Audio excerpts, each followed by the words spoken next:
It is time! The trial time! Hello and welcome, Lynx here. We are, of course, playing Chronotopia second skin. And then came the eagerly awaited day of the trial. That is correct. It's happening today. For that reason, totally switched to a fresh pot filter, like a new one. So it's kinda a testing grounds today for it.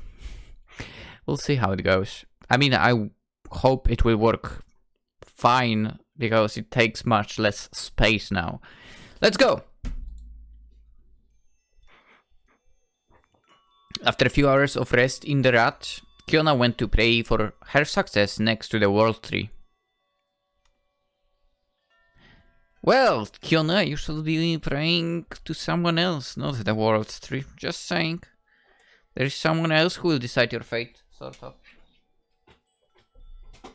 I think. Maybe. If there will be a choice. She, who believed in God, struggled to conceive that she was about to serve another divine power. Therefore, she chose to view the world tree as an alternative manifestation of that God she knew so well. I don't know if that's how it works. Then again,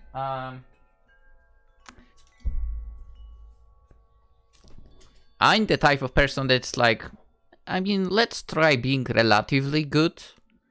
But at the same time, if I think something is garbaggio, don't hold back on it, sort of. And well, whatever is afterwards, I mean, I guess accept it however it is. Yeah.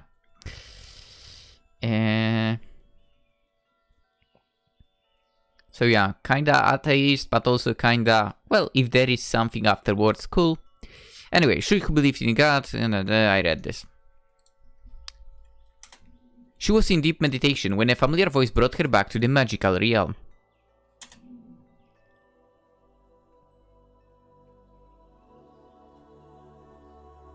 Can we just say that Serki is the best looking overall character in this entire game?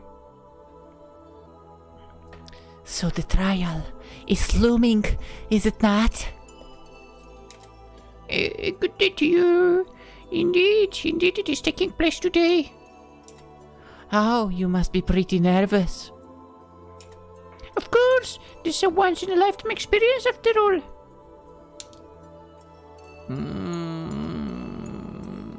Is it? I wonder. Maybe a trial like that is not happening only once. Maybe you have to go through it once in a while. Well said. In the case, I wish you good luck for the trial. And for your romantic endeavors. Damn it, I want Serki Medea. That's the best combination. That was that stupid expression again. As the sorcerer was about to disappear, she held her back. Thank you for advice and your valuable help, Sergei. I was completely mistaken about you. You are a good person. She winced, a veil of melancholy over her eyes. Unlike you. Oh, I'm really flattered, but do not say such minutiae things. I remain a fairy. Come what may. I can be as good as I can be evil depending on the circumstances. You simply had luck on your side this time. Or did she? This is difficult to imagine. Do you want me to reveal a secret? Medea may have already told you, but do you know the difference between a fairy and a witch?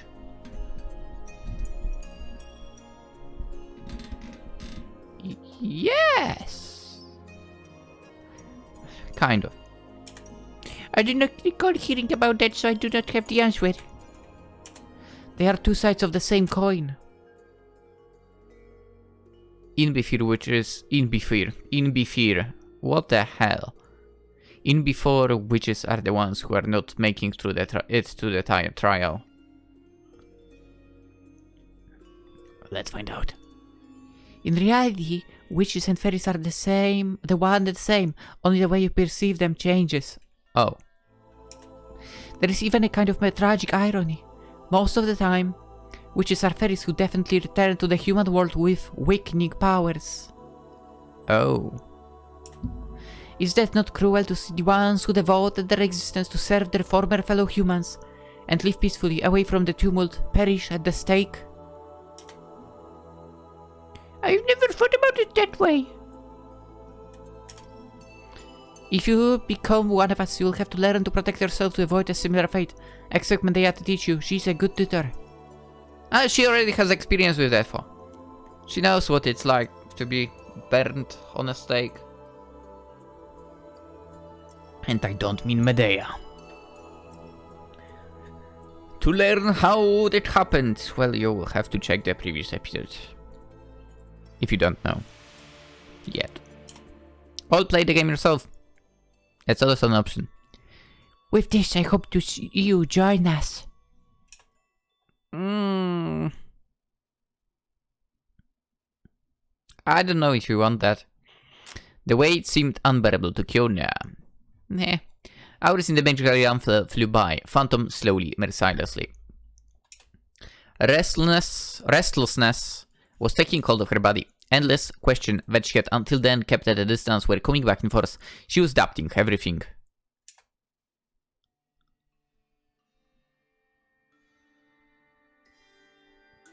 While Medea was accompanying her protégé to the temple, said protégé was trying to find in her the slightest spark of comfort. Everything is going to be alright, love. You have to believe it. It is too late to turn back anyway. At the very last second, as is often the case in moments of intense stress, the young woman realized that she had neglected a crucial element. Medea, am I going to forget about you too? All of my mortal memories are going to be wiped, are they not? Yet you are one of them. Isn't this what I pointed at? I think I pointed this part out. Huh. Whatever. Easy now, easy. Be assured I will be an exception. You will indeed gradually forget about all those you've known, but because I'm a fairy, you will still remember me. Well, some cheat code, huh?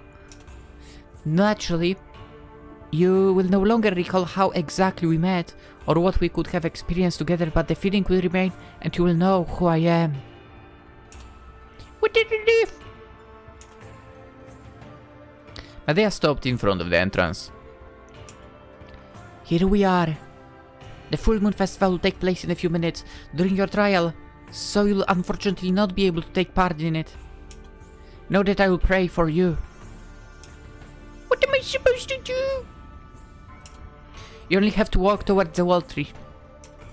The outcome of your meeting will depend on your compatibility with the life of a fairy, but considering the contact you have displayed since you summoned for it for the first time, I have high hopes of seeing you join us. Before walking away, the fairy spoke one last time. Good luck, Kionna. Come back to me.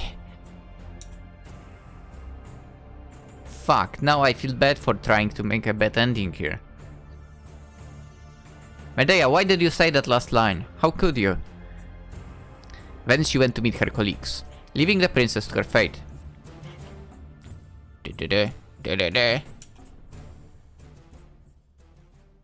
As she... You know what? I kind of wonder, but...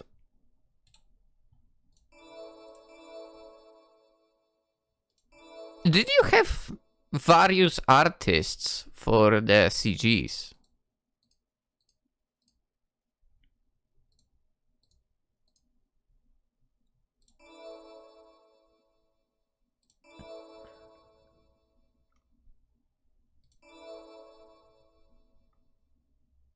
Goes like this, for example, right? Or the one right now, which I don't know where is. Over here. the one we have over here, right? I would say this is vastly different to compare to the, like, this one. Or is it just me?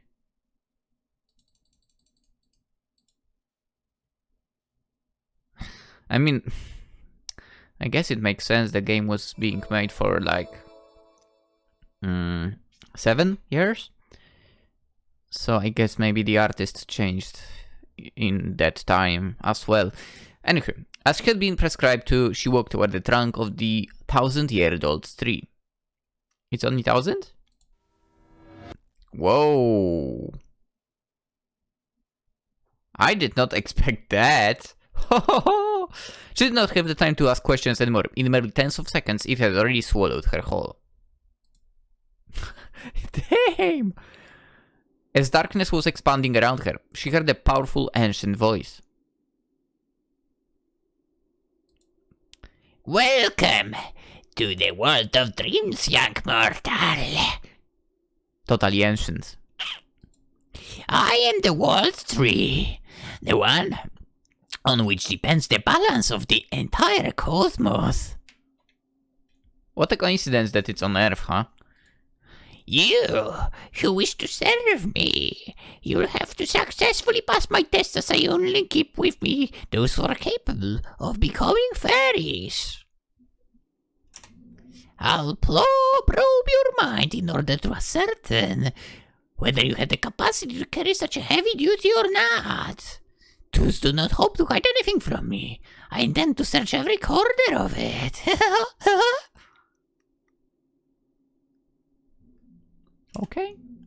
Petrified, Kionna was unable to reply, blocked by an invisible force. The voice continued.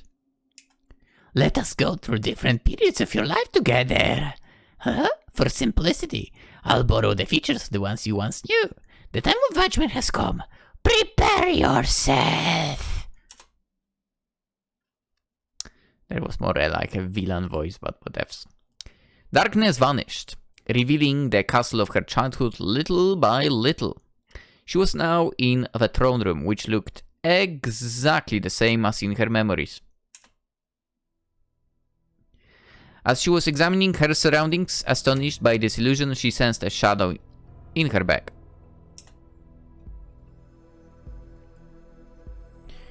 Oh, wait, the colors. Oh shit, this is when the freaking thing appears, doesn't it? It's somewhere in here. Here? No. Where the fuck are you? This is your father, King Thibaut, a man who was good and carefree for a short period of time before revealing to the world his dark side. You were the first to bear the cost of that because he threatened to kill you if you would not marry him. Yet you had him long before that incident, did you not? Oh. Oh, is that true? Is it because he was not like keeping in contact with her at all? I think that's the part.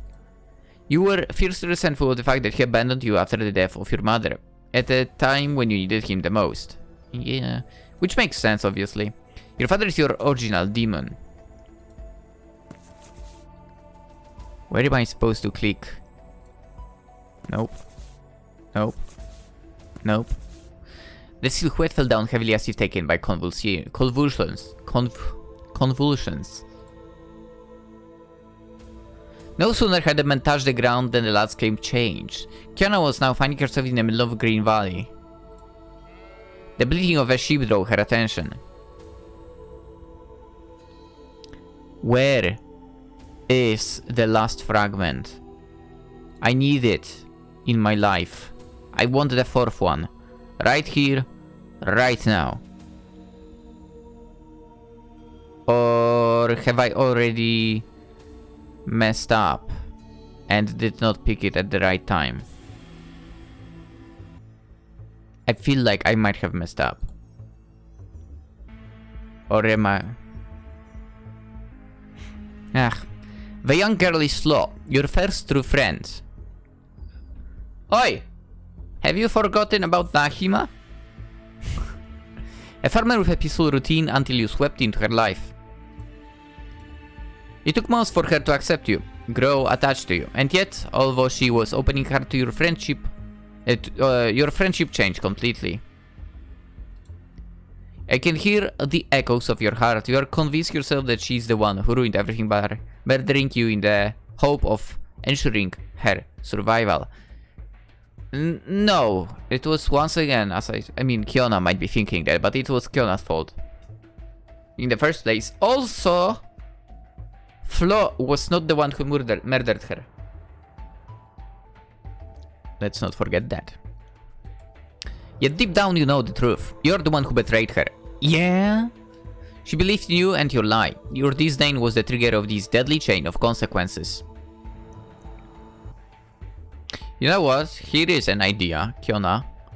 If you manage to become a fairy, go to her and help her out. You have yet to forgive yourself. Flo abruptly started suffocating and fell to her knees. Hands to her throat, calling for help before disappearing before Kionna could even take a step in her direction. Berfie!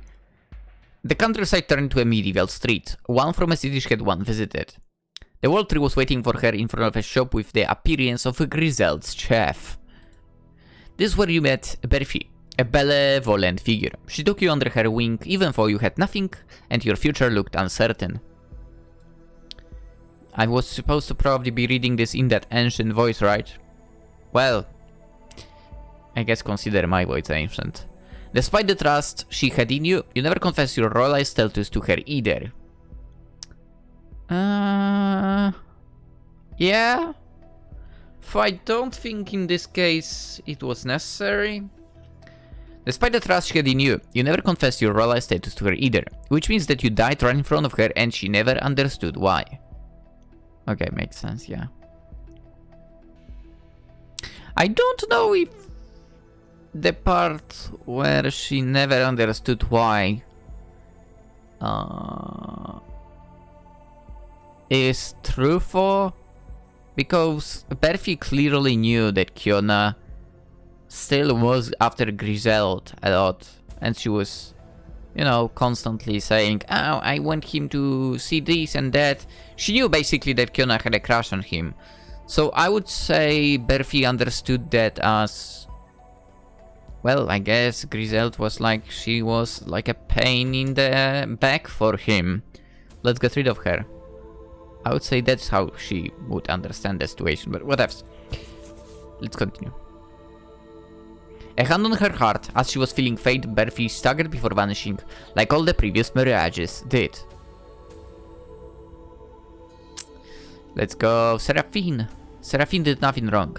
The young one was now in the great hall of the castle, in front of her worst enemy. Ugh.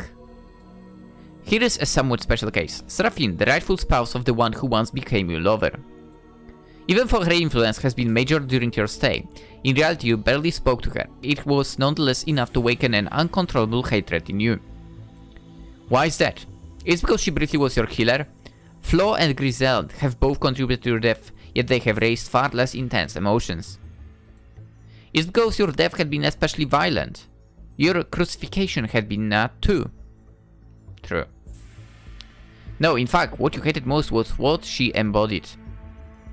The irony is that, at heart, you were both victims and could have allied to confront the one who was truly responsible. That's true, but you were both too envious, too preoccupied with what the other wanted. I mean, of what the other owned. Yeah, I mean, hey, we still don't know what happened. What happened after Seraphine over here got rid of Kionna.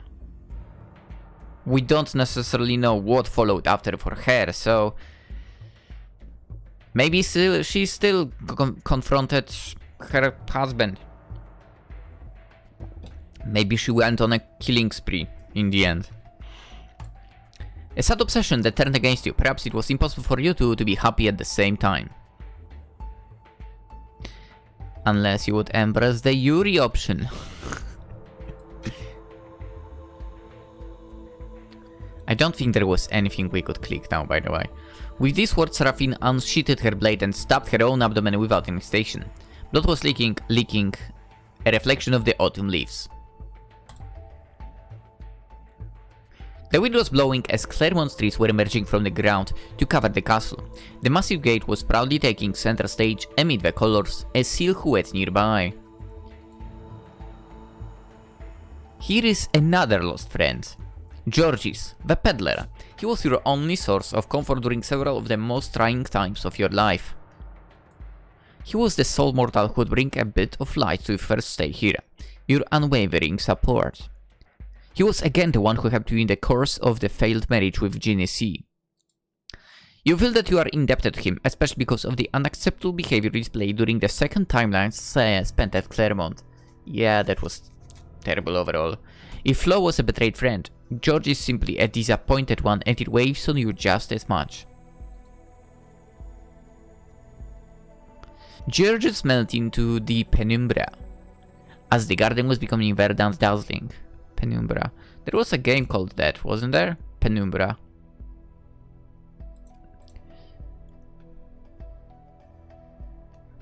I totally need to have a look now. Steam. Penumbra. There totally were a few. What the heck?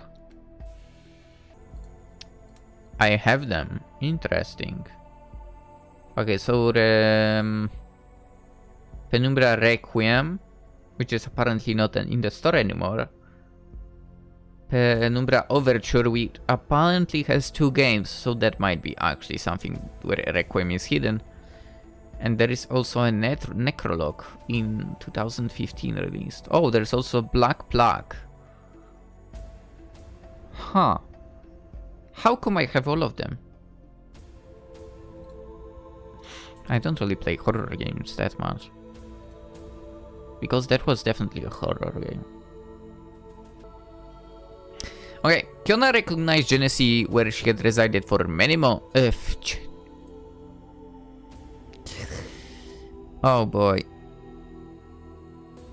I'm so bad at reading now. Like at this very moment. Okay, Kionna recognized Genoa, where she had resided for many months. Near the fountain, the 3 princes were proudly standing. All these memories are now behind you. They seem to be increasingly blurred, increasingly distant, but you still have to confront those who were the pains of your pilgrimage. Yes, you thought you loved those 3 young men. You thought you were devoting your life to them. In reality, just as with Seraphine, what they embodied is what truly attracted you again. Huh? Had you been perfectly honest with yourself, you would have acknowledged that they were nothing more than a passing fancy, an illusion. Yeah, deep down you have never been in love with them. Yeah. She would. I mean, yeah, definitely. That was not her actual love. Because she was throwing the word love way too easily. Let's face it, she was just after the title of the queen. You only saw yourself as an accessory whose worth depended on your owner. Wow. Thus you wanted a young ambitious prince, a prince who would cover himself with glory. Griselda was the perfect match. Was he though? He was trash. Yet, as you have learned the hard way, he would have treated you exactly in that manner, no better, no worse. Why should it have been different? In a society which gives full powers to him, he feels well within his rights. The world belongs to him and he acts as he pleases. Ow, that's jump. Didn't expect that. You only saw yourself as the heiress of traditions that had to be maintained at all costs. Thus you want to marry, bear children and perpetuate your royal lineage. You only need a prince that would be to your liking, and that is exactly what you obtained with Tali. He had the same obsession of giving an heir, a male one in particular, to his kingdom. Unfortunately, he utterly lacked empathy and faithfulness for that very same reason. He merely treated you as a courtesan, a breeding machine. Wow. Why should it have been different? You were only the latest in a long line of unfortunate women. He deserved. I hope Seraphine went on a killing spree, by the way, really. And got rid of him as well. It could have been different with the next one, because you had already begun a deep reflection. Did she? You had accepted your worth, yet only understood it under the prism of nobility and it had repercussions on your criteria. You only had a single one, a ridiculously high and ridiculously low criteria at the same time. You wanted a prince no matter what. Yeah, I was saying she was only after the title. Thus, it was not difficult to convince yourself that Genichi was a good candidate even though he met none of your previous expectations.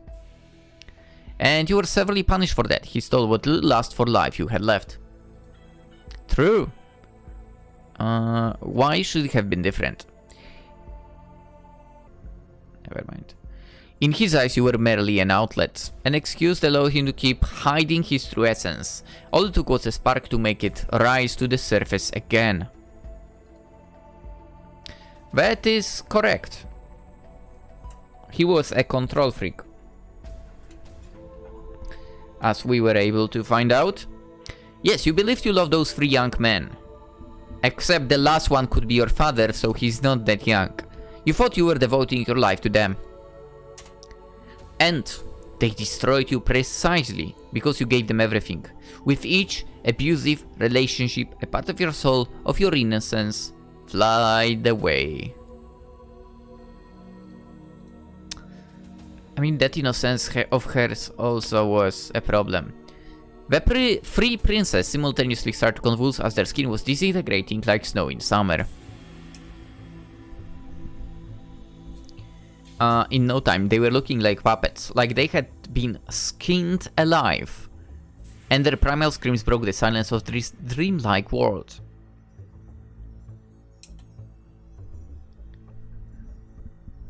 Skinned alive, huh?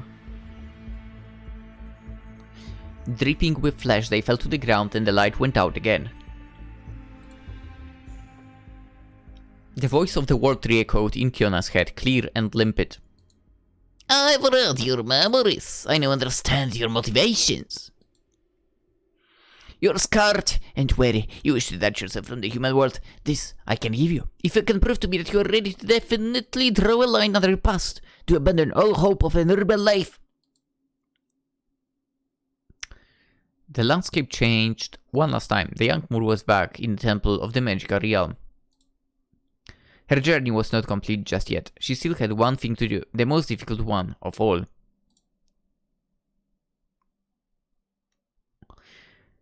The memories, whose bodies I borrowed, have all collapsed right in front of you. That is symbolic. By killing their manifestation, I precipitate them into oblivion. I'm surprised you did not mention Nahima at all. You're now struggling to remember their features. They are already blurry, distant. However, there are still more faces for you to confront. Oh. A dagger materialized in Kionna's hand as the ethereal voice was becoming darker, almost threatening. I'm going to ask you to kill with your own hands the last obstacle that is separating you from the transformation into a servant of the cosmos. It will be the most important person of your previous life. Kill that person with this magical dagger. Prove to me that you are not afraid of forsaking your humanity. This is the true trial.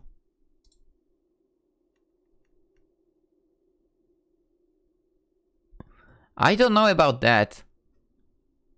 Moments after, 3 mirrors descended from the sky and began floating around the world tree's trunk. Terrified, the princess nevertheless took a few steps forward. She discovered fairly quickly that those were no ordinary mirrors. They were not empty. Her weapon nearly fell from her hand when she dared to come a little closer. Closer enough to understand what was asked for of her. Each glass pane contained a human being, or was it nothing more than an illusion again? Oh, damn it. Nahima was standing in the first one. Medea was standing in the second one. And her own reflection was standing in the third one. Kill me, princess. I'm nothing more than a liability. I'm the one who is preventing you from making a fresh start.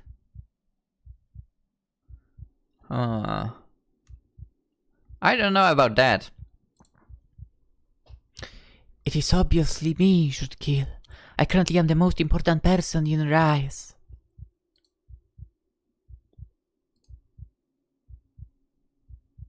I think I know. The reflections look so real that Kionna hesitated. Nahima's pleas were hurting her ears. She found it hard to focus. And the fairy's admonitions were coming on top of the cries in an insufferable cacophony. She had to keep a cool head. I think I know. I think it's going to be the way I was thinking all this time. Kind of. Kind of. Basically what I'm getting at. The problem is not the others. It's her.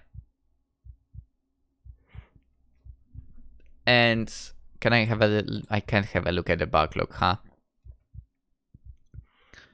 Basically the one she's supposed to get rid of, kind of, is herself, I would say. Let's go with that. I think that's the kind of correct option. Unsure of herself, the young Moor raised her dagger and stabbed her own reflection with all her strength.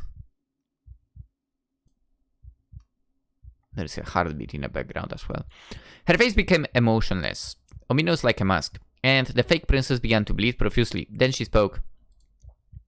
Congratulations. That is the correct answer. That test is a symbolic death, the end of who Kionna used to be, and the start of another life. You were the final obstacle all along. Thank you. I was correct. I'm amazing. No, I'm not. I wish I was amazing. And then where slowly the reflections started to disappear. The tree's voice arose, visibly delighted. Ooh, starting from today you will be my vessel, and you'll receive a new name worthy of you. Whoa, whoa, whoa, whoa. Stunned, the young woman... That was definitely a sound of a stabbing. Stunned, the young woman blinked and instantly exited the dreamlike world. Within a second, her surroundings revealed their true colors. She was not in the temple, but inside the tree itself, surrounded by dark roots that were crawling everywhere with a nerve-wracking appearance. During this never-ending second, she could only muster a terrified look as the roots were sneaking in her direction. As the word tree was consuming her mortal body, she let out a dreadful scream.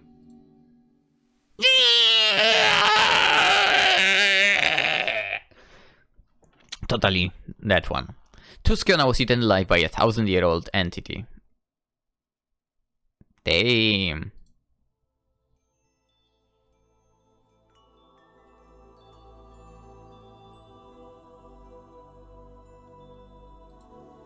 I totally messed up the timing. Oh, fuck. I feel like I totally messed up the timing for that memory fragment. I wonder where it was exactly. Fuck. I want to know. Alright. Fuck. Let us cheat a little bit this time around.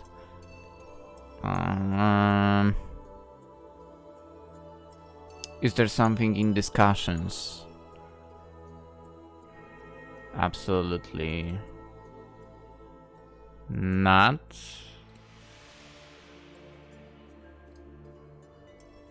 Guides. What the heck? You've made a... you've made 100%... Why have you not told me? Memory fragments.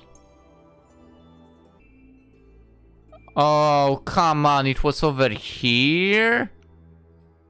Oh, damn it. Oh, damn it. I'm totally cheating my way now to get it. I need to get it.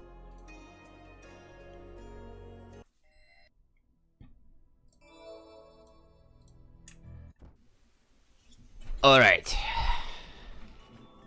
It has been cheated. I have all the memory fragments. It took me 5 seconds.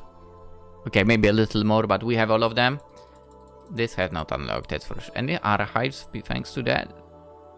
No. Yeah. Overall, I think those fragments at least are important. I don't know about those guys though. They might not be important. Or maybe they... I don't know. They are. Fragments are here, so that's important. Whatever. Let's see. A few hours later, as the full moon festival had come to an end, Medea was patrolling around the world tree.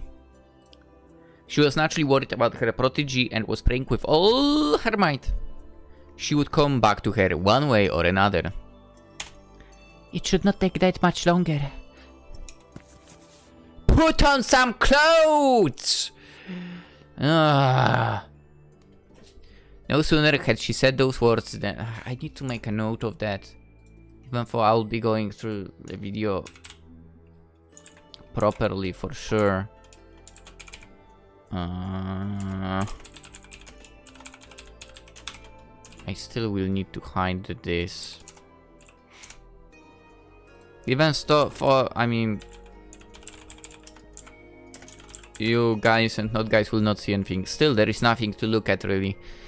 No sooner had she said those words than, right behind her, the trunk expelled a mass with a roar. The fairy rushed to it, her heart pounding. It was the modified body of the semi-conscious young Moor. World 3, if you modified it, you could have done it better. You have not modified anything. Thank heavens, the metamorphosis worked. Yeah. Medea retrieved her in her arms and moved her head aside. The newborn was gradually arising with a hoarse breathing. Jesus Christ, what's with the freaking messages today? I received today like 20 messages. Like, what the hell? No, I don't want any coupons. Where am I? Shh! Everything is fine now. You passed the test. Oh yes, the test. You could have told me it was horrendously painful. A relieved smile lit up Medea's face in a way it had never been before. She chuckled, embarrassed. Oh, it is just that I was turned into a fairy as I was dying. Thus I hardly saw a difference. Sorry. Is it okay? Sorry. It is okay. The young Moor carefully opened her eyes as she was coming to her senses. I mean, I hope she will, because she was never in her correct senses. Clearly exhausted, then she stared at her godmother, slightly concerned. You were waiting for me? No. Did I not promise? Besides, I want to be the first to hear your name. What are you called? Vasilisa.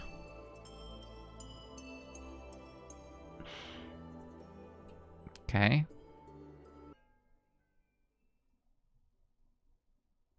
Welcome home, Vasilisa. A new file has been added to the archives. Let's go. That's what I'm here for. Also, for the bet, a few months later, whatever, give me the archives.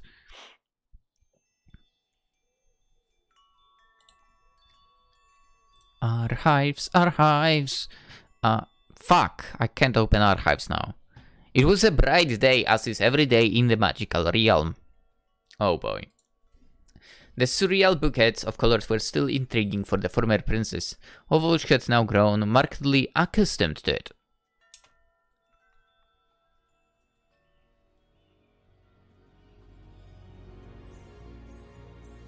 Nah, still not buying her. Kind of.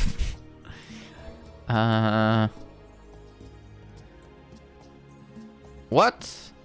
There is still so many to unlock? Oh boy. Vasilisa the Beautiful. Okay. It's a Russian fairy tale. Ugh. told by Alexander Afanasiev in Russian fairy tales published for the first time in 1855. Dude, I'm Polish. I already don't like that.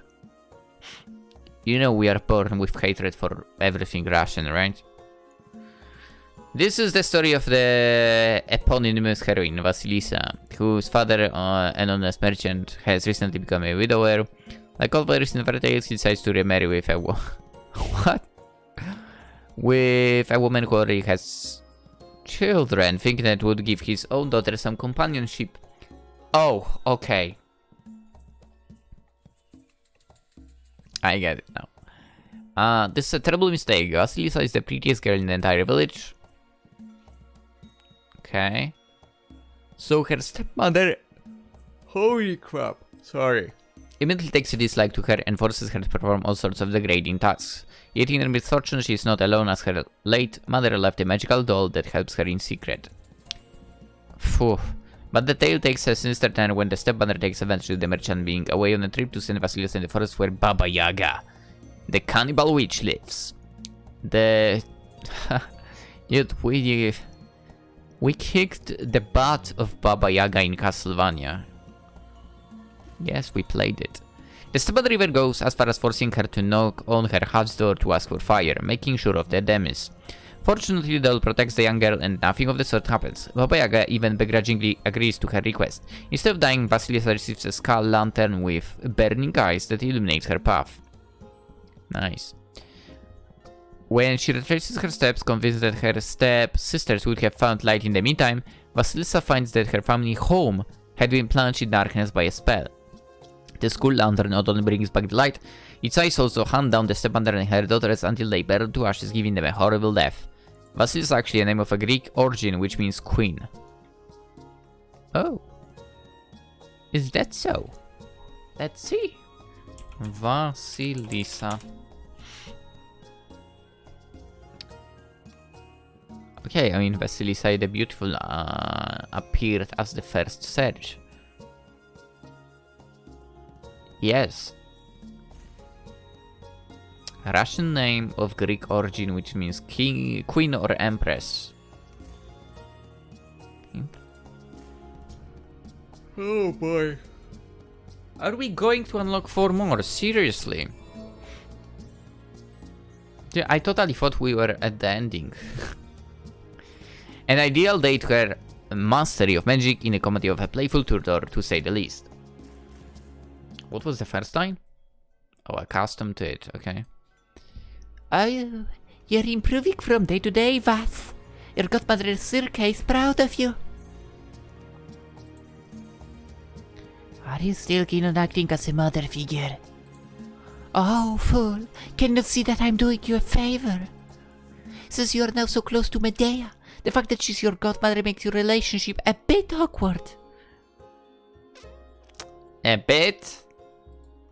It is as if you were dating your spiritual mother. I don't thought about it from this perspective. We know you are not good at thinking. I'm taking on myself to become your new godmother out of the goodness of my heart, so that the coast would be clear, and this is how you thank me. Ha! Love makes lovers unappreciated. Not at all, not at all.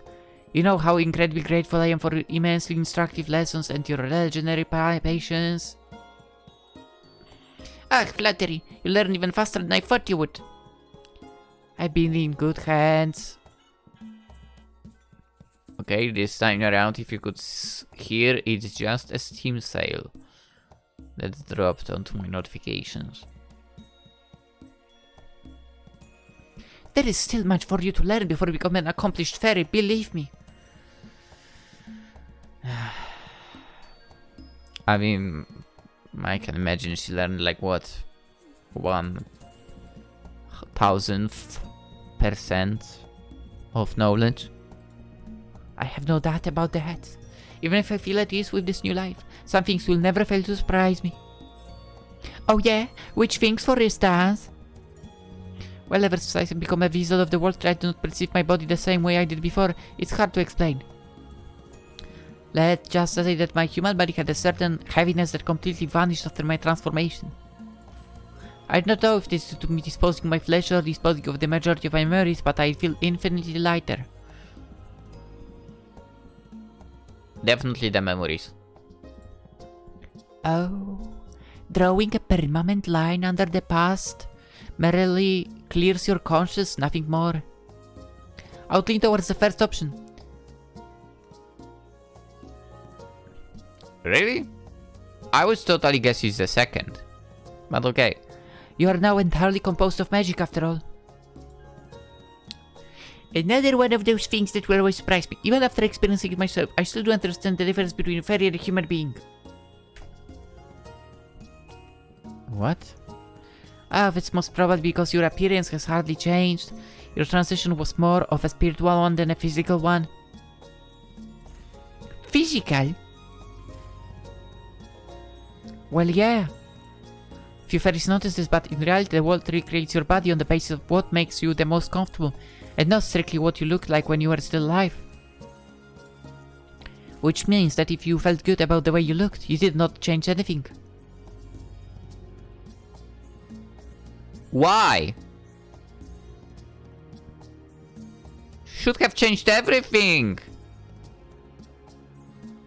Come on. Like literally every woman in this game was better looking than Kionna, and you want to tell me she's... whatever. You always know so much. Oh, you are giving me too much credit. The story is simply drawn from my personal experience. Really, but you should not remember past life. How do you know that you did not have the same worry? It's quite simple. The last thing I remember is my own trial. More precisely, the very moment I had to kill who I was. And the former me looks nothing like the person I've become. Now I'm curious. By communicating with the World Tree, it told me that it had read my heart and given me the appearance I had always dreamed of having. You don't love yourself very much. Oh, I cannot answer, as it is the only memory I've left. But one thing is certain, it is more than enough.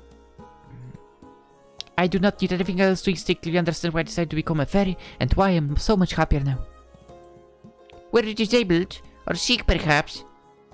I mean, you are disabled in the brain department, but... I just had to, okay? She said something, I had to strike back. Nothing of the sort.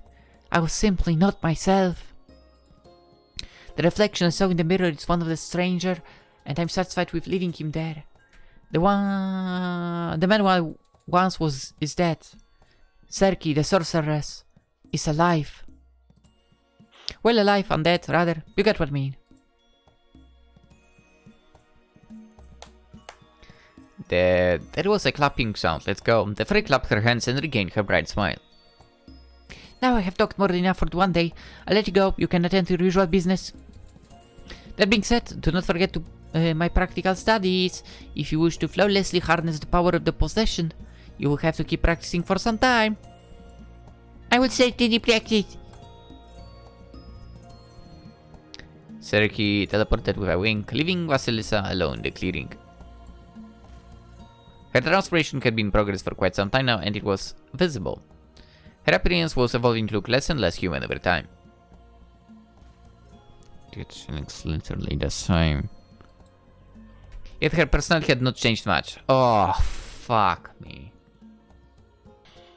That's terrible. Even if she had become even more mischievous than before. Oh my god, she's become even worse. Oh. What today? I have nothing else planned for day, and I'm already getting bored. I think the opportunity is just too good. I will practice Serki's principles.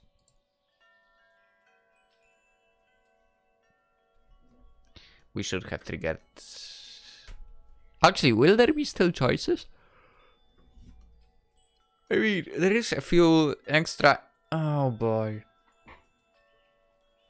Whatever. A few meters away, Medea had returned from a minor fair ritual she had joined in. Seeing that she had stopped in the middle of the forest to ponder, Vasilisa took advantage of her inattention to play a trick on her. She projected her consciousness in order to briefly possess her body.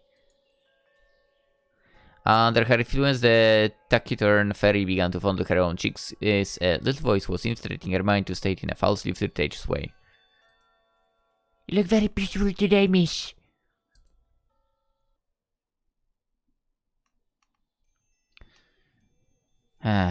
Medea flinched, startled before frowning, half annoyed, half entertained. Maybe like 80% annoyed. You are incorrigible, Vas. Get out so I can make eye contact. I not answer to voices in my head.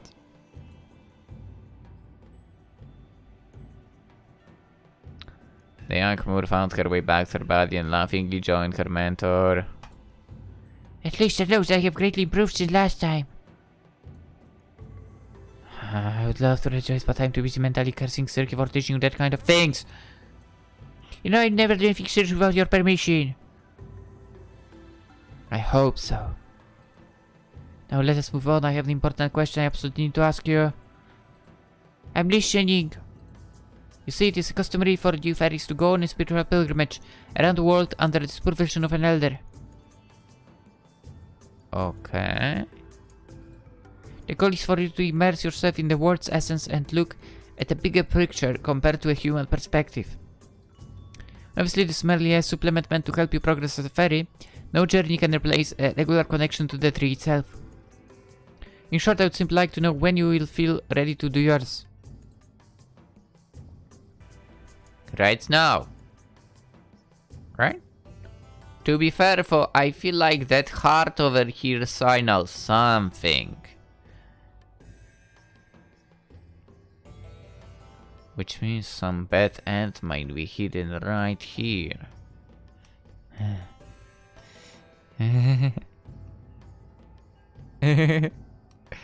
You know how I like bad endings in this game, right? I still like them. They are the best. But fine, I mean, Medea said that one line, so I'll do her. I'll do it for her, and for Medea. Even for what I believe in is Medea, Circe. That should be the couple. So soon, I'd like to enjoy the fairy realm a little longer, and you as well. Wow. I knew your risk side would get the upper hand. At least you know what you want. I would not have liked it if you had failed to take the pilgrimage seriously. I will absolutely be serious when the time will be right. In the meantime, what would you say you're cutting where we had stopped last time? You mean that time? My word, I thought you'd definitely counter past with that little incident. You will never stop surprising me. But it is your lucky day, I'm rather in the mood. Oh, it was... Oh, but it is your lucky day, I'm rather in the mood.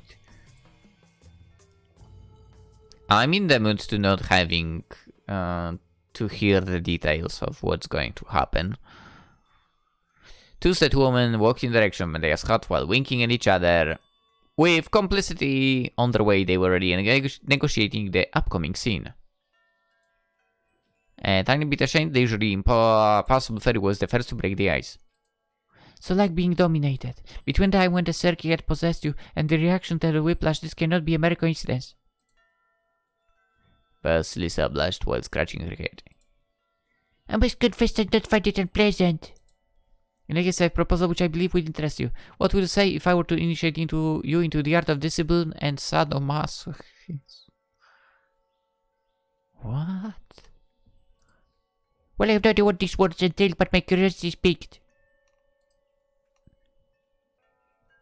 I'll not comment on this, like, oof. Let us say that this will be a very good compromise. So I rarely feel any sexual attraction, I largely prefer to give pleasure rather than receive it. Receiving makes me uncomfortable. As you may have noticed, I do manage to derive a form of satisfaction from taking powerful. Something almost intellectual. So if you let me dominate you, I think the result might accommodate us both. I'll be more inclined to participate in this kind of activity and it will be better match your own needs as they seem more common. I'm willing to try at the very least. In any case, I'll explain today what I intend to do to you so that we can be CNA, prepare the scene as best as possible. Don't prepare any scenes. For the first time, it's better to eliminate any ambiguity, and you will need a safe word in order to inform me that you want to stop. I'm in your hands. Do whatever you want to me. We don't... No, we don't need that. After lengthy and spirited negotiations, Medea had her protege eventually reached an agreement. The game could begin. What do you mean begin? We should be ending this stuff. Go lie down. I'm closing the door. Consider it done, mistress.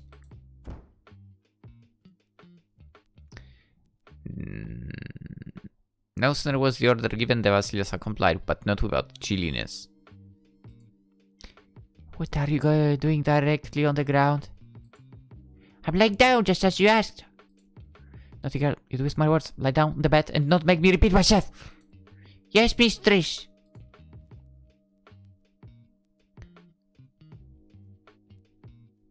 Dude, she's so annoying.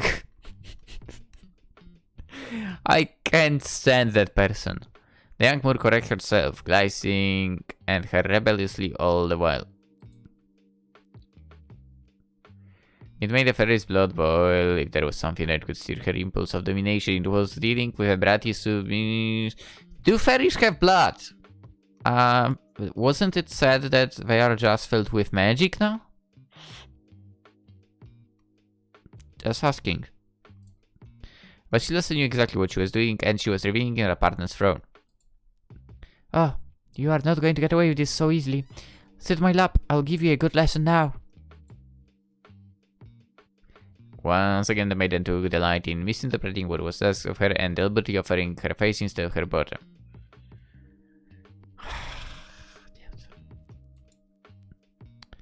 The other side, you freaking dumbass!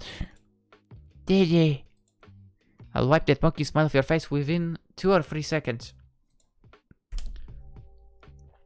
Okay, that was not enough power. Once after Medea was conjuring a leather spatula out of nowhere, she slowly lifted Vasilisa's dress and flipped her once. Despite the beautiful red mark on her right cheek, the submissive person sat in thought her. I hardly feel anything. The response abroad was nearly immediate. The fairy whipped her even stronger. The heat was going up and just Vasilisa bit her lip so that she would not give her satisfaction just yet. Is that all? I was expecting more. The leather strap struck her dark skin once again, and this time she could not suppress a yelp in a combination of surprise, pain, and pleasure. What I hear? We are totally skipping this, by the way. Not gonna lie, I skipped. Like, dude, if Kionna participates, I'm not interested. Whatever. The fairy took time to stay by her side, raised her hand to tenderly stroke her hair, patiently waiting for her to come down. Still alive? Oh, you almost killed her or something? Also, dude, I totally expected Medea to be more impressive in size department, but I'm disappointed here. I think I am. What do you think? Do you like it? Oh, I must say that it was nice to act shamelessly in first, but once I become more comfortable in that role, it is very satisfying. I love your most sadistic reactions. I love knowing that I'm not provoking them. It is extremely enjoyable, and that is without taking account the feeling of truly letting go of a drink. It is new to me, but I will gladly try that kind of things again. I'm glad to hear that. I hope you do not regret choosing someone as weird as me. Come now, I would not want a normal relationship for anything in the world. I've already forgotten it is you and you alone that I want. That is good because I'm afraid you are going to spend eternity with me. That is a very long Period of time, by the way. That is very definition of heaven to me. 50 Shades of Pink. Actually, interesting name. I have neither read nor watched the 50 Shades of Grey, and I don't see a reason to. Vasilisa made eyes at her partner one last time. No, definitely, she absolutely does not regret her former life. You do not even remember your former life. What are you talking about?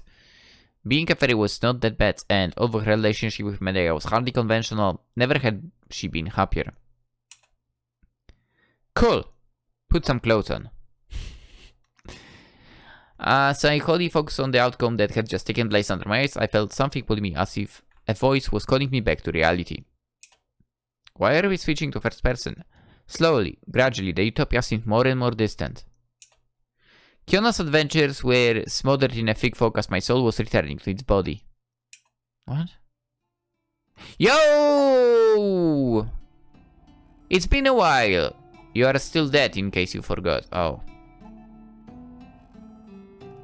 I was waiting for you to appear again. Soon, my field of vision was dyed black, and I woke up with a start on the temple's ground, at Liz's side. Welcome back! What you just saw is merely one possible ending of the donkey's gate tale. The one you got was quite satisfying. You've been lucky. It's quite rare to be able to guide the characters towards happy ending on your first attempt. Let's go! Actually, wait. I was supposed to get a bad ending. Fuck. God damn it. On the other hand, no. I'm glad. We got a good one. To be fair, the very beginning was like, yo, I want Medea. And we got that. One would think that you already knew what to do. I wish. Just today I found out there is a guide. Fair. Do you know how many options that would open to me if I knew earlier? I could actually go after the bad endings of the bad. All of them. How long? Wait. How long have I been gone? About 40 episodes. It hardly matters. Have you forgotten? There's no time here. Not really. Instead, you tell me what you think of my story. What are your impressions on Kionna's misadventures? I don't like her. Well, she was quite unlucky. Come on. It sometimes seemed like fate was against her. Come on! It was her own decision that led to all of that. No, it's not the fate. Come on. No, that's not me saying that over here, okay? I never was saying she's unlucky, and I never said that fate is against her. That's bull. That's not me at all. I said this over and over. Whatever happened to her, it was all her decisions that sucked. That's true, even if some turn of events are closely linked to her bad choices. Thank you! They are basically linked to her bad choices, if anything. But above all, it took her time to understand who she was and what she wanted. Is that the crux of the matter? I thought her situation was improving because she was finally scaling down her ambitions. I mean, I don't know about that. I don't quite agree. Thank you. The issue with Kionna is not that she's asking too much, but she's asking the wrong way. There is no harm in wanting to know genuine love, meeting an attractive partner, or becoming a powerful woman. I mean, to be fair, she was only after the title of the queen, let's face it. This is incidentally what she achieves in all the hopeful possibilities. No, she absolutely insists on marrying a high-ranking nobleman because she is spontaneously trying to conform to what is expected of a princess. This is what truly destroys her, and it's also what destroys the free princess, each in their own way. Wealthy and powerful, they are above the law and can do anything they please, but they secretly turn out to be unhappy and unable to call that natural order into question. They're all prisoners of an illusion. I actually don't remember what was the voice I was giving her in the very beginning, which is not surprising to be fair. It's only through focusing on her deepest desires that Kionna can finally get a chance of becoming who she wants to be instead of ending like them. I never imagined that a mere fairy tale could have different interpretations on such a serious message. I don't know, man. I mean, I would say... Again, those are not my words. I think the interpretations, that can be like a ton of them. Like you could have 20 different people reading a fairy tale and have 20 different interpretations, basically, what I'm getting at. I never randomly chose my stories. I have a gift for sensing souls, affinities with their corresponding tales. And it's my hope that I was not mistaken about you, so I hope this journey has been most enlightening. I believe so.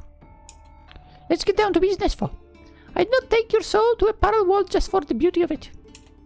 Did you manage to gather fragments of your memory? Perhaps? I silently nodded. I might have cheated to get one, but...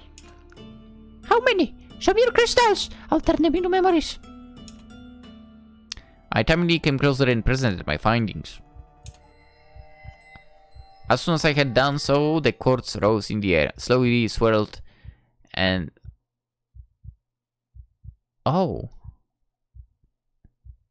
Now that I think about it, did I have this in memory but like kind of was not thinking about it? And that's why I thought, dude, I need to collect all of them, still.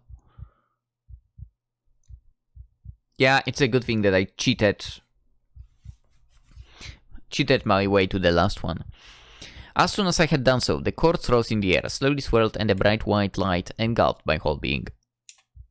Ow. Who am I? Why did I die? Memory shard. Return to owner and reveal your secrets. Ow.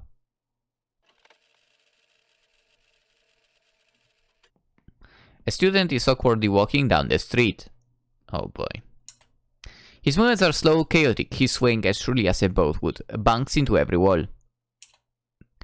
His ringed face looks familiar to me. I feel something of a connection between us. I think that is me. This worn out young man is what I used to look like when I was still alive. He's the other me.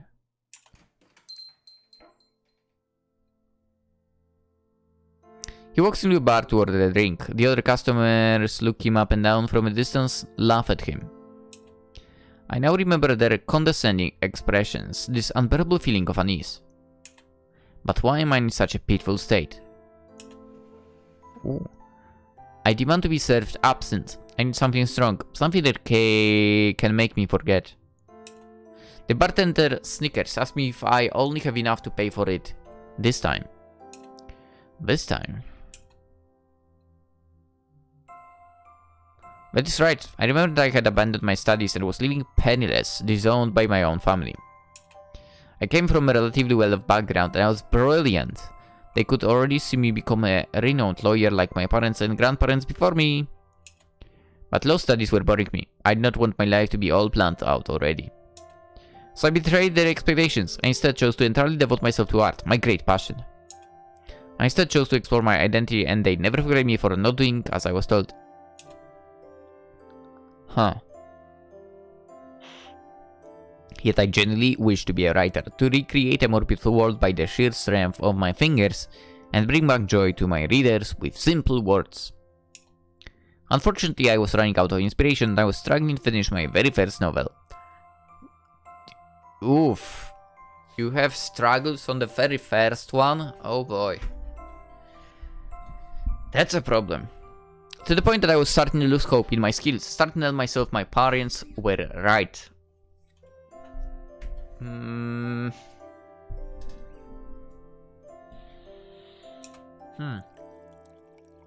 Ooh, that has a nice color to it. So I would go waste my last savings on absence and spend every night in bars to complain about the unfairness of my life. We could all do that, to be fair. But time again, I proved how worthless I was by selling one of my last family jewels to the bartender. Something of sentimental value for a few minutes of warmth and comfort. I was not proud of myself, but I was desperate. What? Was that the only reason? I think. A little bit sometimes I do, yeah. I think there was a heartache too. A girl, beautiful as they, kind of generous, an angel straight from heaven. Had she rejected me? No, I think I simply never had the guts to approach her. Wow. I was watching her from afar, not even daring to talk to her. Of course, she could not know who I was. How could she have guessed? Pathetic! How pathetic of me. Yeah. Ow! Ah! The light. My eyes.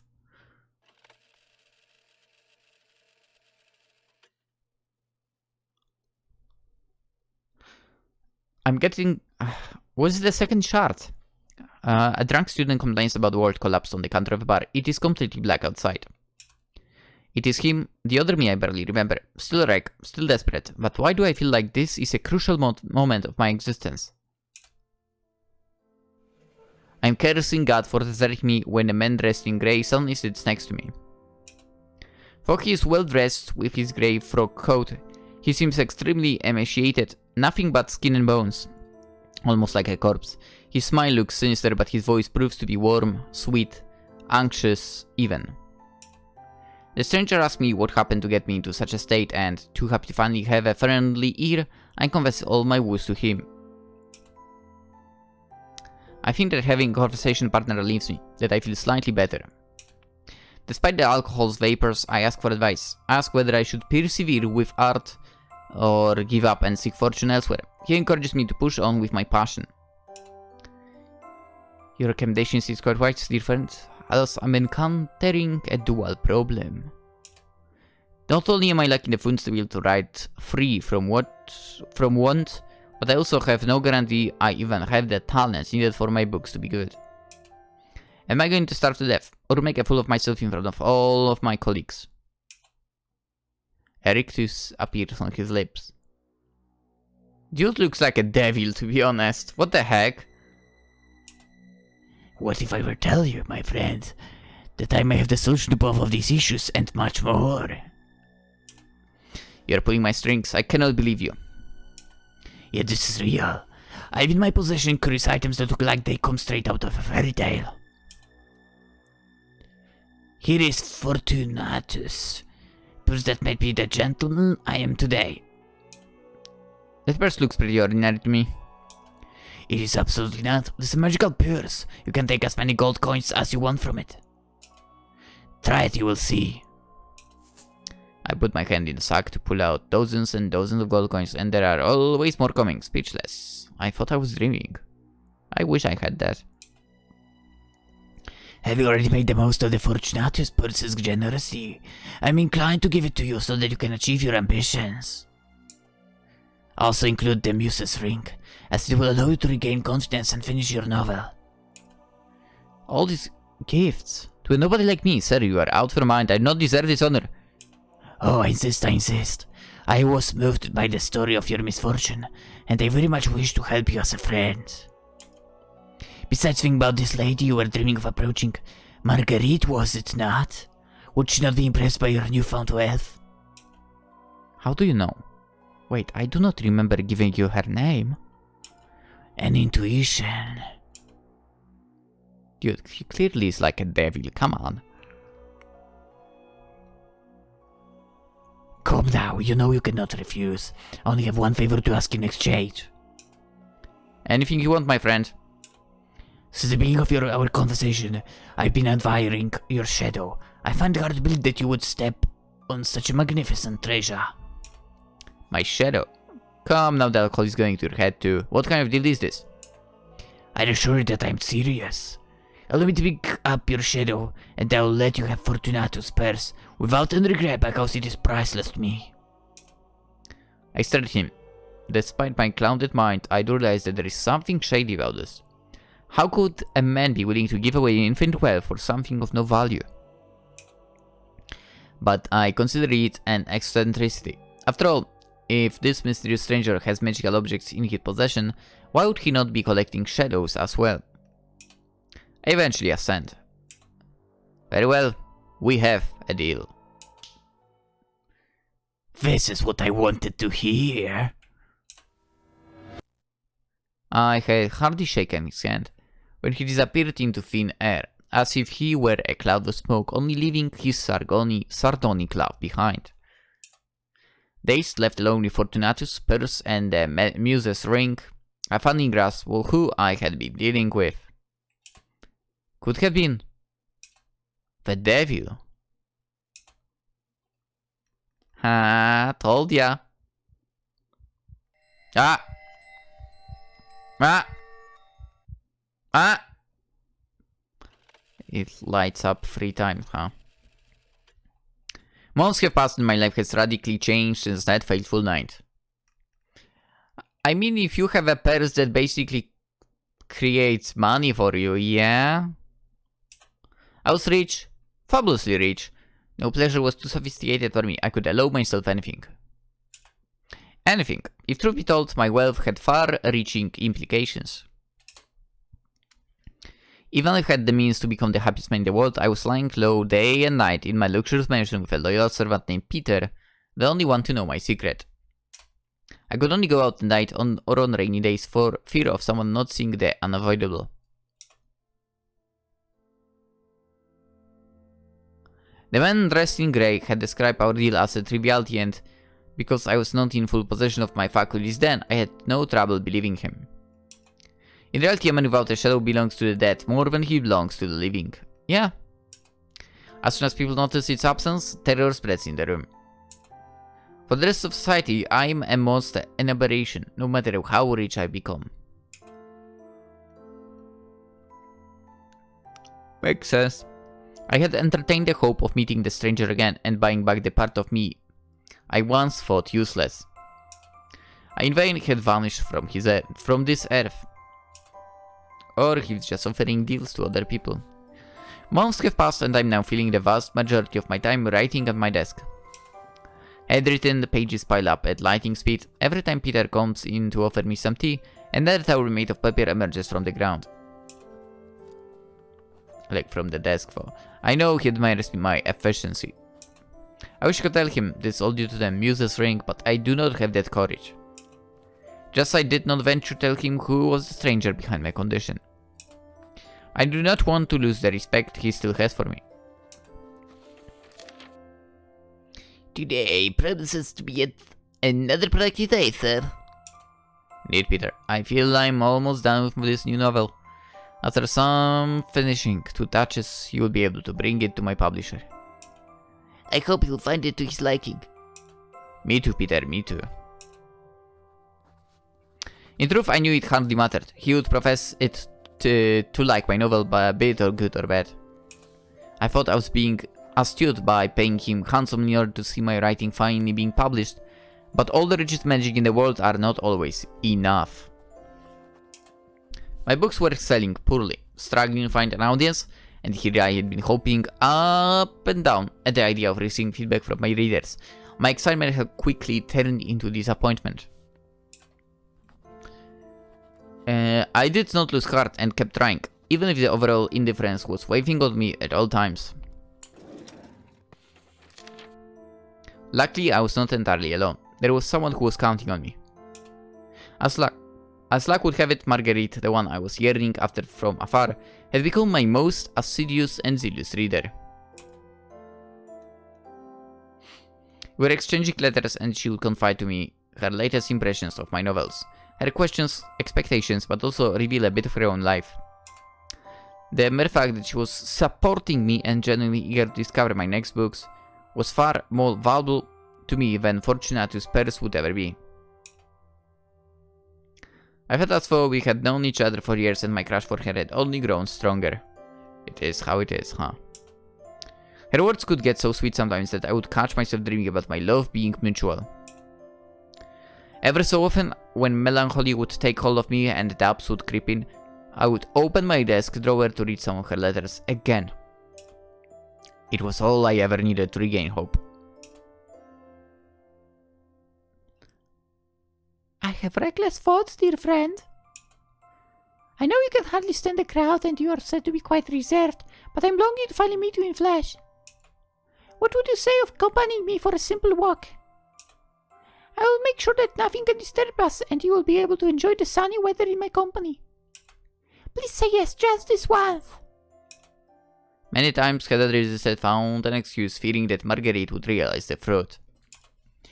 But I so badly wanted to see her that I soon gave in to her enthusiastic requests. One fine spring afternoon, I left my house alone in full sunlight. Oh, the last fragment. The last one. Dude, this is totally a long episode, by the way. The man dressed in grey had stolen more than a shadow. He had seized my whole existence. Ever since that day, the cursed day my secret was discovered, the supposedly happy day I was meant to meet Marguerite, everything had changed. I'd become an outcast and was forced to flee the city by rocks and booze. Leaving the honest Peter with enough gold to ensure he would have better life than mine. Leaving the woman I was in love with. Now alone I settled on a tiny island in Brittany. At world's end, surely I would be left in peace. Scheduled. Secluded like a hermit, I nonetheless learned that Marguerite had married someone else in my absence. How could it have been otherwise? I'd never given her a chance to approach me. Even if I did not bear a grudge against her, the news still made me plummet into despair. Yeah, I understand that. Why, I mean... I've not experienced that, but I understand that, you know, it could happen that way. That is when the man dressed in grey appeared in front of me again to offer a remedy. I see that you are suffering tremendously since our last meeting. What about one last favor? I can give the power to convert pain to masterpieces. As soon as you will be writing, crowds will rush to read you. You will finally obtain the recognition we're aching for, at least as long as you feed into your negative emotions. Deceiver! I know your greed! Have you not had enough? My entire life is ruined because of you. To be fair, it was your choice to agree to his deal. Once again. I will not deny my misdeed. After all, my purpose is to hurt men. Still, think about it. If you accept this new deal, your pain will finally have a meaning. And what price do I need to pay this time? Is that not obvious? Now that I obtain your shadow, your time is what I desire. Let us just say, like, 30 little years, you will die young but famous. Your lifespan in exchange for a chance to give your life meaning, to leave a mark and be remembered for posterity, is not what you want with all your heart. The bastard knew everything there was to know about me. How can one fight against the devil himself? Very well. You'll have them, if it might mean the end of my torments. Revel in my misfortune, miscreant. Broken and miserable, I too sold 30 years of my life. Which back in the day was a lot. For a time it seemed that my life was regaining a semblance of color. I was still writing at a relentless pace and my harrowing books quickly gained some popularity. It seemed that the power I had just obtained was allowing me to move readers through the paper, through the words, so much so that they would sometimes uncontrollably burst into tears. My books became known for arousing emotions, and I managed to gather an army of dedicated admirers. Unfortunately, it was already too late. I should have been satisfied by this hope for fame, and I was not. I began doubting the sincerity of my art. Was it truly desirable to succeed when everything I had at my disposal, money, inspiration, talent, had been given to me by the devil himself? Worse still, the slightest spark of happiness had become loathsome. I had to wallow in my suffering all the time for the magic to work. And it was not without consequences. After some time, the pain eventually corrupted me from the inside and made me lose my mind. I had lost sight of who I was and what I aspired to be.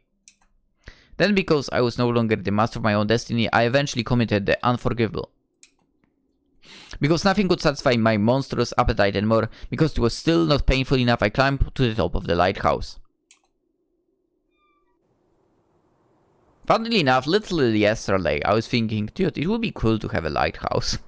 What the hell? Why did I thought of it a day before playing this ending here? That's nuts. The sky was gorgeous, of a dizzying blue, and I was still a slave to fate. In one last moment of clarity, I tried to free myself and end my torments. I jumped. The devil will not get anything from me anymore! Unless... No shadow appeared on the ground and realized, with sadness, that I had actually already died a long time ago. Yeah. Kind of.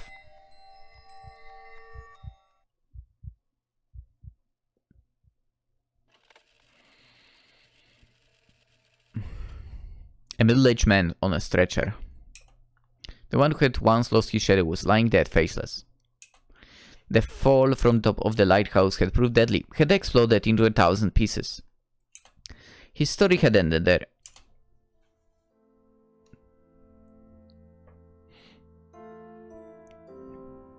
Yet, had he been alive, he would have witnessed a curious sight. When the townspeople had discovered his body, he had been immediately brought to the closest hospital. A hospital bearing his name. As he was transported to the morgue, 2 people were looking at his departure with tears. Yet another poor soul we could not save. Forget it, Marguerite.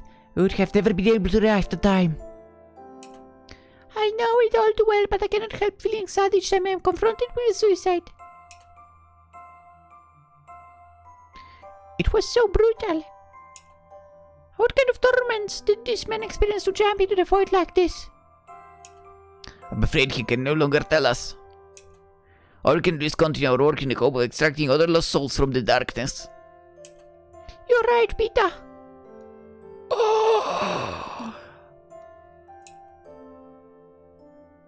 What? You mean to tell me Peter, who was his assistant, is with Marguerite? Damn! We have built this hospital in order to save lives. Our mission is never truly accomplished.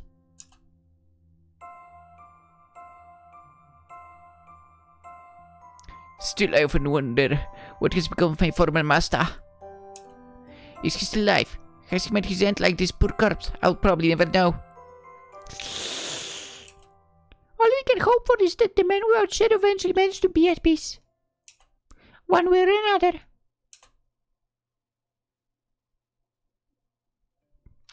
Dude, how messed up was that body after the jump? That they were not able to recognize him. Anywho, the light abruptly vanished. Opening my eyes wide, I realized that I had returned to purgatory. Liz was staring at me with a piercing look. So? I think I finally remember.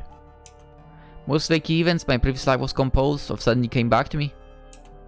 I feel lighter, more lucid, as if I'd been holding my breath for a long period of time. Excellent news! Your flame has been rekindled. You'll thus be able to relate, a dream, and receive a new name. Liz looked genuinely relieved for my sake, and her cheerful expression eased all my fears. Would bother you if I'm the one giving you a name? Or would you rather return to the village so that the session can be joined? I scratched my face and breast. I would rather let you choose, yeah. That way you'll be the only one to know my dream. A proud smile took form on the young woman's face. It's an honor, and I want to prove worthy of your trust. I recounted what had come back to me. Liz listened very carefully before standing still in a pensive position. I suppose you were desperate to have an impact on the world, and the prospect to live through your books was just too alluring. I was naive. I wanted to contribute in my own way, help people. I thought I had achieved that at the beginning. But I should have never accepted to suffer in the name of art. It was an unnecessary sacrifice. How can I know my readers were not simply under a spell? How can I know that my talent was real? I'm certain that despite the magic artifacts, your success was genuine. You received money, inspiration, and an incredible creative force. In other words, the power to express yourself. The devil might have been your benefactor, but he was not your conscience. He's not the one who moved every single one of your readers by his voice. And in the end, you did not even need this villain to become history. Your friends remembered you. That is true. Is that not the proof that you actually succeeded in what you were trying to do? I mean, I died full of regrets. I thought I had ruined everything. Maybe that is precisely what the devil wanted me to believe. I wish I could have thanked Peter and Marguerite. This is no longer possible, but you still have a second chance. You can stay with us until your turn comes. Considering your name, what do you think of Faust? Ooh, nice. This is a pretty name, and I think it does match a person who had to endure many hardships because of a pact with the devil. Faust is a good name, yeah. I have no problem with that. In that case, you now answer to the name of Faust, and will start a new existence among us as a full member of the Shadow Tribe. Follow me. It's time to officially present you. Liz once again stretched her hand towards me with a lovely smile, and I found myself emulating her almost despite myself. After all, perhaps living in a limbo associated would turn out to be less unpleasant than I thought.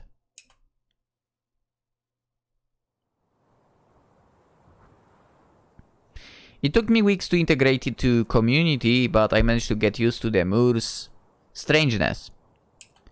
There was something almost comical about this situation. A man who once lost his shadow had become one in the hereafter. I would regularly seek comfort in the fact that I had escaped domination, and that tolerating an eternal night was nothing in comparison. As I had settled into a routine for still rather precarious, a rumor started. Faust, have you heard about the rumor? It is said that the new shadow has just awakened. I closed my eyes and nodded with philosophy. Thus the circle of life and death goes on. Achievement unlocked. Your name is unlock the soul's good ending! Yeah. An idea goes to sleep. Another one wakes up, the cocks turn in an unending motion. But I finally found my place, and that is all that matters now. Nice. Oh yeah, there are 3 people for the arts of characters. As I mentioned before, today, actually even, I'm curious if there are multiple people doing that stuff. And I was absolutely correct. Cinnamon Devil. Dude, that's a good name, by the way.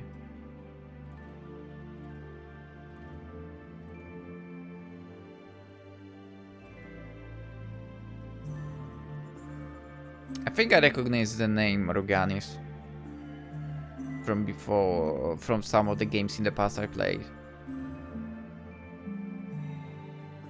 I think I do.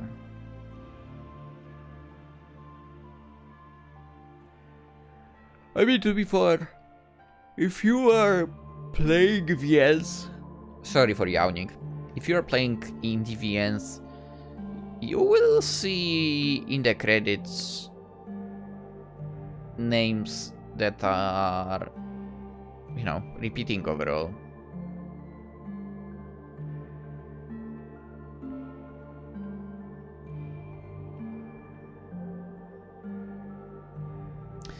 Chronotopia, second skin. Dude, that's a good game. That's a crazy good game. I mean, I can only once again send my thanks to Traubendes Machine for sending me a key to it so I can play it. We could obviously go and try to play literally everything here. But you know what? I will not be like that, because once again, I mean, that was like given to me to play and so on, to beat through it and so on. So I will cover one ending. If you want to see more, go get the game yourself.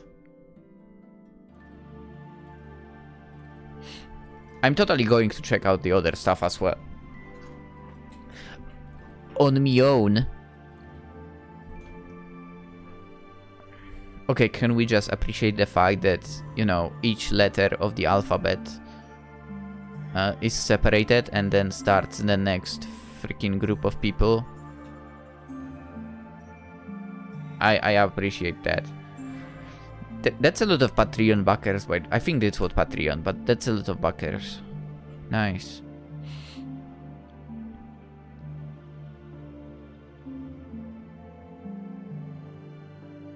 I think I know OG Zone Digital Entertainment from somewhere.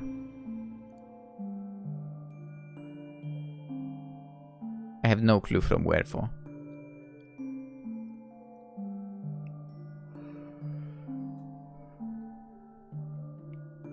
The Werewolf of London. What the... That's a crazy good name as well. Okay, so we are right now sitting at... Let's see, library... at 37 out of 66 achievements.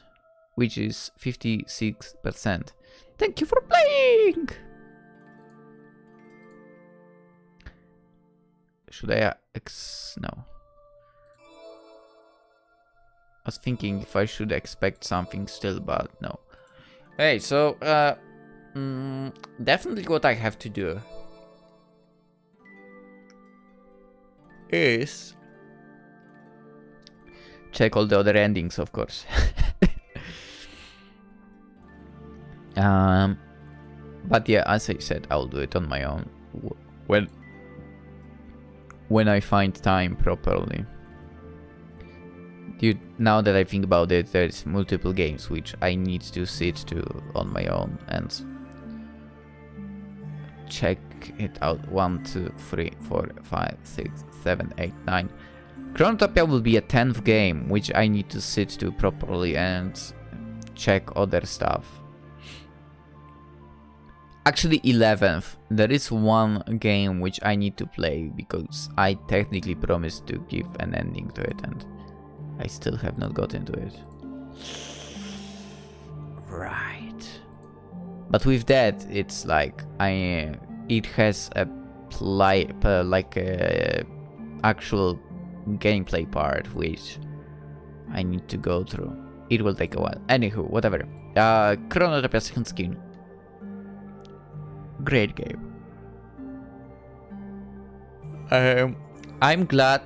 I'm super glad about the fact that we got to go to the purgatory again. I don't know, I was looking forward to exactly that moment, to be honest. I know I was throughout the whole story, as much as overall, the story is freaking amazing. Overall, well, I definitely did not like Kionna. But then again, I mean, in my opinion, she's basically created to not be liked overall.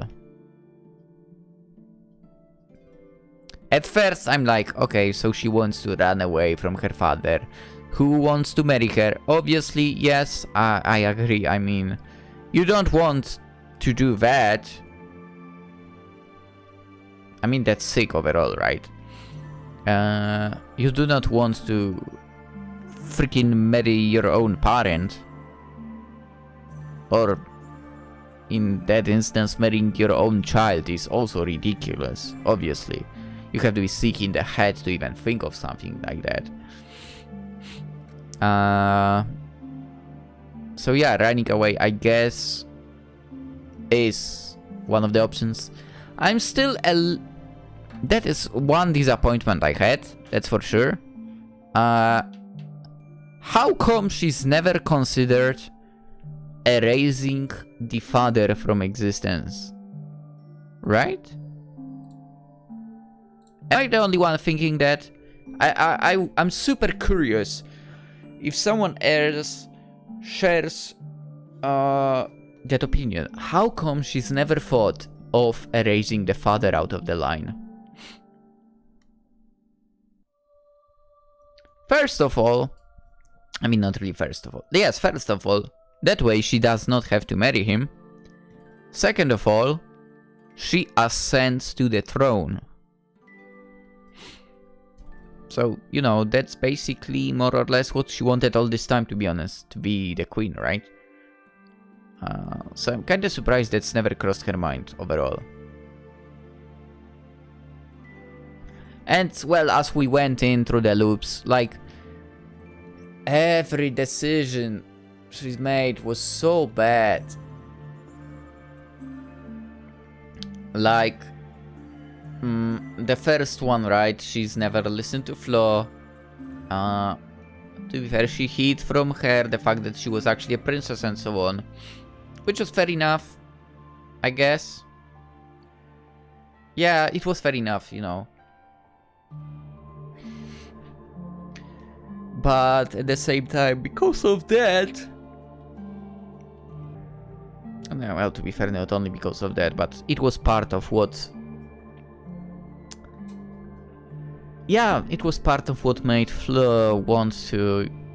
you know, not maybe wants to, but, you know, what kind of forced her to try to get married to that prince that is absolute garbage overall. If you think about it, out of all the 3 princes we had, who of them was the worst overall? It's kind of hard to decide. Because obviously they were, all 3 of them were freaking garbage, right? Like the first one treated peasants, you know, in a terrible way. Or more like, not peasants, but overall those who were lower than himself. He was a terrible person overall. Well, one of the defense for Kionna with him, he did say to her to shut up. Unfortunately, she didn't, and it ended badly. But yeah. Okay, the second. You know what? Out of all 3 of them, maybe the second prince was not the worst of the 3. For still, I really dislike people who cheat. Okay, so it's still a terrible being overall. Yeah, I don't like that at all, man. Kind of hope that Seraphine in that ending, which I already said, and the game said it as well while we were playing through it. Like when Seraphine killed Kionna, I really did to hope that she went later. Seraphine went later on a killing spree, and also the prince met an ending like that, basically. That would be nice. And the last one was a control freak, like, oof. Complete control freak. Ridiculous. Controlling someone else's life, that's like... Ugh.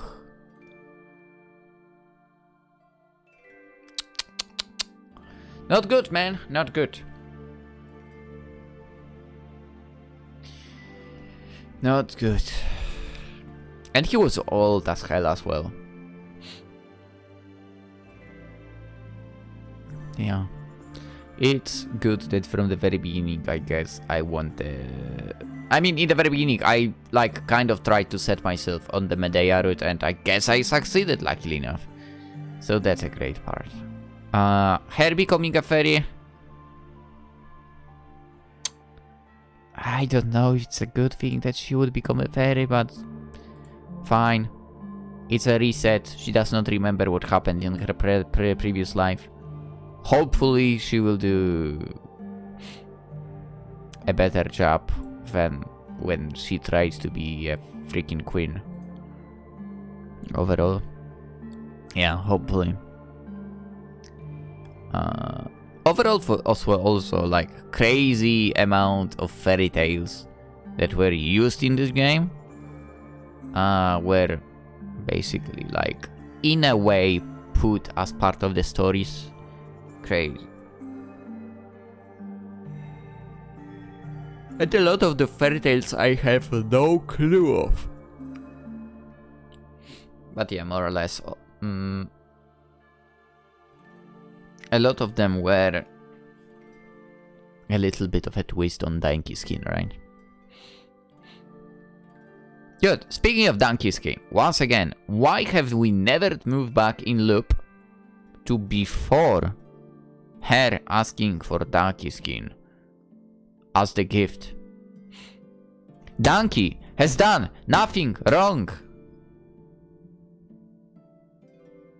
Unforgivable. Nahima, I guess we basically kicked her out.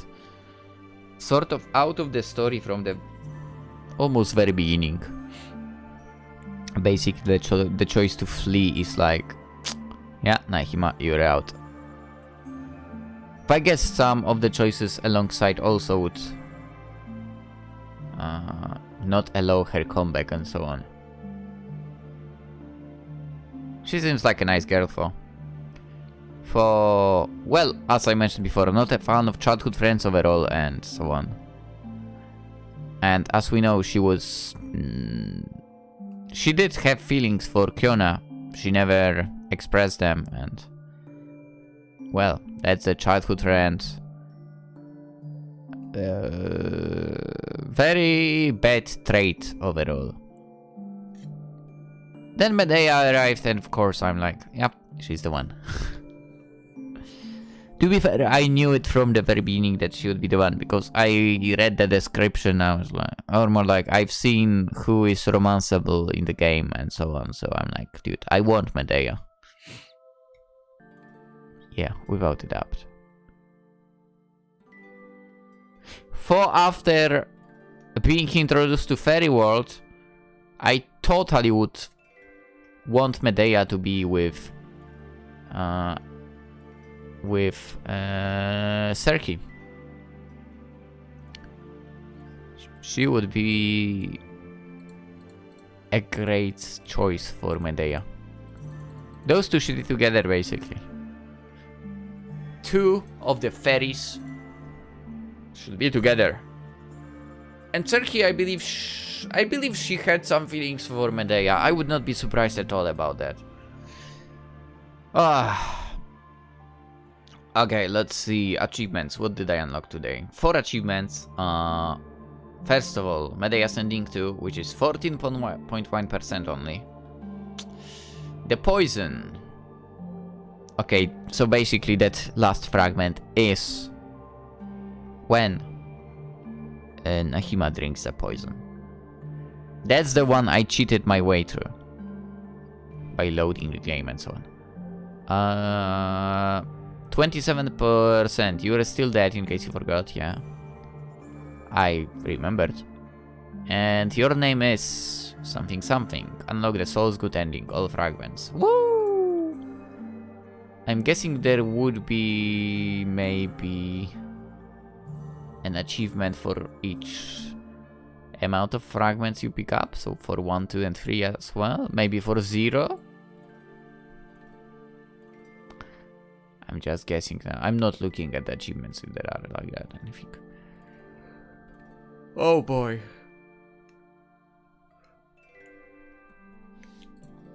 Epic game. Would love to see... Oh, I guess we would not... Yeah, with Medea it would not be really anything similar. With Medea because she became a fairy literally when she was about to die. And I assume it was not at a young age or anything like that. With Serkifo it would be maybe interesting. Because she was also the one who approached the World Tree. So, yeah, you know what? A story for her would be interesting. And I'm curious how she supposedly looked like before becoming a fairy. Yeah, we need that. Alright. I've had enough of talking. I need to... I don't know, go take a nap or something. That was Chronotopia second skin by Traumdesmatchen. The game is on Steam, link in description. You can go and get it yourself, of course. Or wishlist it for the future. Well, whatever is your preference, I guess. If you want something else other than Steam, then it's also on itch.io. Alright, let's end it for today. Tomorrow, I guess I'll sit to record some... I'll not. Yeah, tomorrow probably not, but yeah, after this I'm moving to recording some other games for sure. Yeah, alright. Like, subscribe, and so on. If you enjoyed, always appreciate it. Also, I might be streaming, so Twitch as well. Dude, I don't know what I'm saying right now, to be honest. Almost 2 hours video, by the way. Let's end it. Hope you all have a wonderful day. Hope I'll see you in the next game as well. And on your own, go play Chronotopia as well. Bye-bye.